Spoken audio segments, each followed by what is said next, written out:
International social media Patel Prahlad भाई।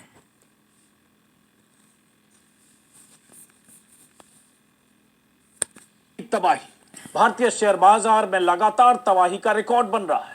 Blood bath की नौबत है। आज भी जबरदस्त गिरावट के लाल निशान से भारतीय शेयर बाजार इतना जख्मी हो गया है कि करोड़ों निवेशकों के होश उड़ गए हैं। शेयर बाजार में गिरावट ने 28 से 30 साल पुराने रिकॉर्ड तोड़ दिए हैं।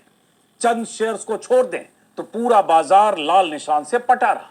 बाजार बंद होने तक सेंसेक्स 1414 पॉइंट टूट चुका था। एक ही दिन में निवेशकों की गाढ़ी कमाई के लगभग 9 से 10 लाख करोड़ सुहा हो गए। जी हां, एक दिन में निवेशकों के 9 से 10 लाख करोड़ सुहा हो गए। मोदी के तीसरी बार सत्ता में आने के बाद से अब तक निवेशकों के लगभग 85 लाख करोड़ डूब चुके हैं। आज की बात करें तो एनएसई के 2834 शेयरों में से 2540 शेयरों ने गिरावट दर्ज की। इन आंकड़ों को गौर से सुनिए। 2834 में से 2540 शेयर लुढ़क गए। 272 शेयर लोअर सर्किट पर टकराकर अपना सिर फोड़ते रहे। वहीं 740 शेयर 52 वीक के लो पर है, एक साल के न्यूनतम लेवल पर। एनएससी के टॉप 50 में से 46 शेयरों ने गिरावट दर्ज की। बीएसई के टॉप 30 में से 1-2 शेयर को छोड़कर सभी शेयर गिरावट पर है। यानी हर तरफ तबाही है, हाहाकार मचा है। 3 दशकों में जो नहीं हुआ वो बीते 3-4 महीनों में हो गया। आखिर ऐसी नौबत क्यों आई? I want to buy your house. भारतीय बाजार की मजबूती के दावे और निवेशकों की उम्मीदों पर क्यों पलीता लग गया? आमतौर पर गिरावट के 4 महीने बाद बाजार संभलने लगता है। यही उसका रिकॉर्ड रहा है। लेकिन इस बार तो संभलने का नाम ही नहीं ले रहा है, बल्कि लुढ़कने का रिकॉर्ड बन रहा है। आखिर क्यों? सितंबर महीने से बाजार ने डुबकी लगाने का जो सिलसिला शुरू किया वो रुक ही नहीं रहा है। ऐसी नौबत क्यों आ गई है? कब निवेशकों की गाढ़ी कमाई के डूबने का सिलसिला थमेगा? बाजार में इस तरह के ब्लड बाथ के बाद भी मोदी सरकार कुछ करने की स्थिति में क्यों नहीं है? मोदी के मित्र ट्रंप की पॉलिसीज की वजह से क्या मार्केट में इतना त्राहिमाम मचा है? और क्या ट्रंप जिम्मेदार है? क्या ट्रंप की नीतियों की वजह से वैश्विक मंदी के आसार हैं और भारत एक बार फिर वैश्विक मंदी की चपेट में बढ़ रहा है? ऐसे तमाम सवाल हैं जिनके जवाब तलाशते हुए हर रोज तमाम तरह की वेबसाइट्स और अखबारों में सैकड़ों पन्ने लिखे जा रहे हैं। दुनिया भर के मार्केट एक्सपर्ट तरह तरह की दलीलें दे रहे, लेकिन कोई ठोस तरीके से यह बताने की स्थिति में नहीं है कि डूबते बाजार को उबरने में कितना वक्त लगेगा या डूबने का यह सिलसिला कब थमेगा। और इन सब के बीच प्रधानमंत्री मोदी का वो दावा जो लोकसभा चुनाव के पहले किया गया था, अमित शाह का वो दावा जो चुनाव के पहले किया गया था, नतीजों के पहले, कि नतीजे आने के बाद बाजार में पंख लगेंगे, आप खरीदना शुरू कर दीजिए। उन दावों के वीडियो बीच बीच में वायरल होते हैं जो मोदी की सत्ता को मुंह चिढ़ाते हैं, क्योंकि बाजार लगातार औंधे मुंह गिरता जा रहा है। आज भी वो वीडियो वायरल है। पहले एक बार वो वीडियो को सुनिए, मोदी के दावे को सुनिए, और उसके बाद कि आखिर बाजार की ये दशा क्यों है। और 4 जून जैसा आपने कहा, जिस दिन चुनाव का नतीजा आएगा, आप उस हफ्ते भर में देखना कि यानी भारत का स्टॉक मार्केट के लिए उसके सारे जो उनके प्रोग्रामिंग के जो प्रोग्रामिंग वाले सारे उनके थक जाएंगे। जी बिल्कुल। 16 बार इससे भी बड़े गोते स्टॉक मार्केट ने लगाए। इसको चुनाव के साथ जोड़ना नहीं चाहिए। खैर, अफवाहों के कारण ऐसा हुआ भी होगा तो 6 जून के पहले आप बाय कर लेना। 4 जून के पहले वो शूट अप करेगा। लोकसभा चुनाव के पहले प्रधानमंत्री मोदी ने कहा था, चुनाव के नतीजे जब आएंगे उसके बाद आप देखना भारत के स्टॉक मार्केट में रिकॉर्ड तोड़ तेजी आएगी। अमित शाह भी ऐसी बातें कर रहे थे। चुनाव नतीजों में बीजेपी को लगे झटके के बाद भी बहुत से सरकार समर्थक, बाजार विश्लेषक और फाइनेंशियल एक्सपर्ट ये दावा कर रहे थे कि बाजार में बहुत तेजी आने वाली है। आने वाले 1 साल में बाजार नई ऊंचाई की तरफ जाएगा।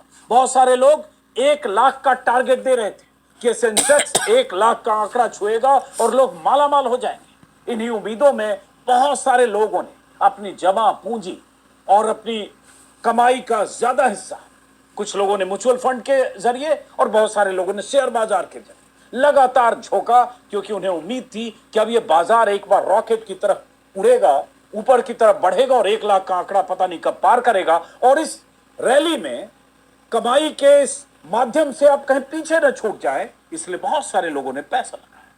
फिर जब अमेरिका में ट्रंप की जीत का माहौल बनने लगा तो भारत में फिर दावा किया जाने लगा कि मोदी के मित्र ट्रंप अब अमेरिका के राष्ट्रपति बनने वाले हैं और अगर वो राष्ट्रपति बन गए तो दोनों देशों के लिए बहुत फायदा होगा। दोनों की दोस्ती का फायदा भारत के लिए आर्थिक तौर पर बहुत मुफीद होगा और बाजार में निवेशकों को बहुत फायदा होगा। बम बम हो जाएंगे सारे निवेशक। तमाम तरह की दलीलों के साथ बड़े बड़े लेख लिखे गए। निवेशक उन दलीलों के झांसे में आकर निवेश करते चले गए। लेकिन अक्टूबर से बाजार के गिरने का जो सिलसिला शुरू हुआ वो लगातार गिर रहा है, 5 महीने से गिर रहा है। एफआईआई विदेशी निवेशक बाजार से अपने निवेश समेटने लगे। भारतीय बाजार और शेयरों को ओवरवैल्यूड बताया जाने लगा। दलीलें दी जाने लगी कि इकोनॉमी के मुकाबले भारतीय बाजार काफी ओवरवैल्यूड है और स्टॉक्स काफी महंगे हैं, इसलिए अभी और करेक्शन की संभावना है। और यही होता है, जब बाजार गिरने लगता है तो सब दलीलें ऐसी करने लगते हैं कि अब तो ये गिरने जा रहा है, अब ये कब थमेगा। जब 85,000 पर था, गिरने लगा तो 80,000 पर थमेगा या नहीं, थमेगा तो फिर आगे बढ़ेगा, फिर 75,000 पर थमेगा तो फिर आगे बढ़ेगा। 75,000 का भी आंकड़ा नीचे टूट गया। कई विदेशी ब्रोकरेज फर्म ने दावा किया कि विदेशी निवेशक भारतीय बाजार से पैसे निकालकर चीन की तरफ रुख कर रहे हैं, क्योंकि चीन के शेयर बाजार में उन्हें बेहतर रिटर्न की उम्मीद दिख रही है। चीन, आप सोचिएगा जरा कि भारत से पैसे निकालकर विदेशी निवेशकों ने चीन में इन्वेस्ट करना शुरू किया और जहां से विदेशी निवेशकों ने पैर खींचना शुरू किया अगस्त सितंबर महीने में, सितंबर अक्टूबर में खास तौर से, और वहां से भारतीय बाजार के गिरने का सिलसिला शुरू हो गया। और सितंबर अक्टूबर महीने में जब ये खबरें आने लगी तब भारत सरकार की तरफ से ऐसी कोई पहल होती नहीं दिखी कि बाजार के सेंटिमेंट को थाम सके। बाजार के जब गिरने की शुरुआत हुई तो मोदी सरकार की चुप्पी बन गई। उधर ट्रंप ने जैसे जीत हासिल की और अमेरिका की सत्ता पर काबिज होने की तरफ बढ़े, भारतीय बाजार और हिचकोले खाने लगा। ट्रंप के सत्ता संभालने के बाद उनकी नीतियों और उनके फैसलों ने बाजार में अनिश्चितता पैदा कर दी और अब ट्रंप के फैसलों की वजह से ग्लोबल ट्रेड वॉर की आशंका ने बाजार को जबरदस्त तरीके से पलीता लगा दिया। पूरी दुनिया में हड़कंप मचा है। इस बीच भारत की तीसरी तिमाही यानी Q3 जीडीपी के डेटा को लेकर भी आशंकाओं ने शेयर बाजार को और तोड़ कर रख दिया। शेयर बाजार में मचे हाहाकार पर विपक्ष भी अब सरकार से सवाल पूछ रहा है। सपा अध्यक्ष अखिलेश यादव ने एक्स पर लिखा कि शेयर बाजार की गिरावट सालों साल का रिकॉर्ड तोड़ रही है। इसका सबसे ज्यादा बुरा असर आम जनता और मध्य वर्ग को पड़ा है।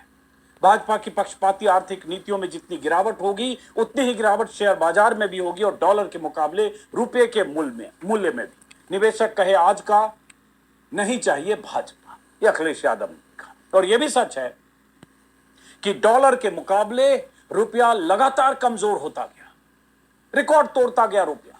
और यह भी सच है कि नरेंद्र मोदी जब गुजरात के मुख्यमंत्री हुआ करते थे तब रुपए की गिरती सेहत को लेकर सबसे अधिक चिंतित हुआ करते थे।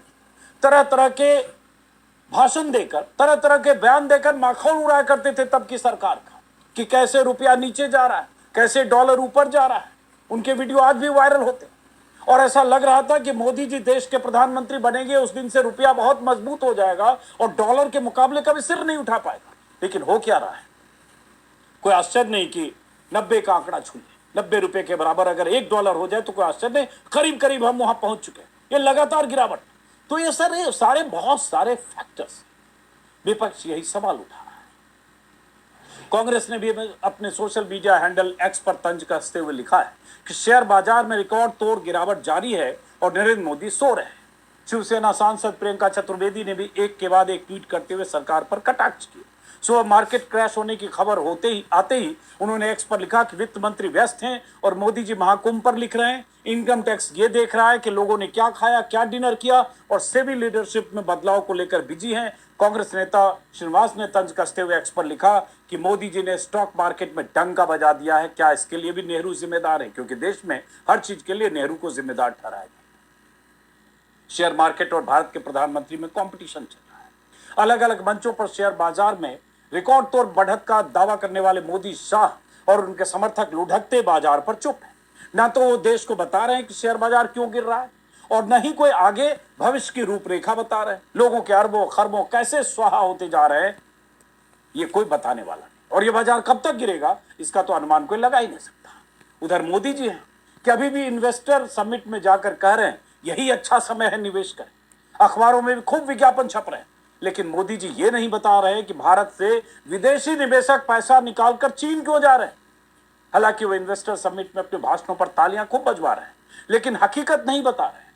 यहाँ निवेशकों का डर के मारे गला सूखा है। एक्सपर्ट भी बाजार गिरने के पीछे कई कारण गिना रहे हैं, तमाम तरह की दलीलें दे रहे हैं, और यही एक्सपर्ट का काम है। जब बाजार गिरने लगता है तो वैसी दलील, बाजार उठने लगता है तो फिर वैसी दलील। कुछ एक्सपर्ट्स का मानना है कि तीसरी तिमाही के जीडीपी के आंकड़े को लेकर आशंकाओं से बाजार क्रैश हुआ। वहीं सीएनबीसी के मुताबिक बीती रात यानी अमेरिका के शेयर बाजार में जबरदस्त बिकवाली की वजह से भारत में शेयर बाजार क्रैश हुआ है। यानी अमेरिका के बाजार में बिकवाली का असर भारत समेत दुनिया भर के शेयर बाजार पर पड़ा। मनी कंट्रोल वेबसाइट पर जो एक्सपर्ट्स होते हैं, फाइनेंशियल एक्सपर्ट, उन्होंने 4 वजहों का जिक्र किया, जिसमें सबसे बड़ी वजह दुनिया में ट्रेड वॉर की आशंका है। अमेरिका के राष्ट्रपति ट्रंप ने कनाडा और मैक्सिको पर 2 अप्रैल से लगने वाले 25% टैरिफ को 4 मार्च से लागू करने का ऐलान कर दिया है, और इसके साथ ही चीन पर 10% एडिशनल टैरिफ लगाने की घोषणा की। ट्रंप के इस ऐलान से ग्लोबल ट्रेड वॉर छिड़ने की आशंका बढ़ गई। मनी कंट्रोल से बात करते हुए जियोजीत फाइनेंशियल सर्विसेज के chief investment strategist VK Vijay Kumar ने बताया कि शेयर बाजार अनसर्टेनिटी को पसंद नहीं करता, लेकिन ट्रंप के राष्ट्रपति बनने के बाद अनसर्टेनिटी बढ़ गई है। उनके टैरिफ ऐलानों का शेयर बाजार पर असर पड़ा है। ऐसा नजरिया बन रहा है कि ट्रंप इस बार टैरिफ का इस्तेमाल दूसरे देशों को धमकाने और अमेरिका के हिसाब से समझौते के लिए करें।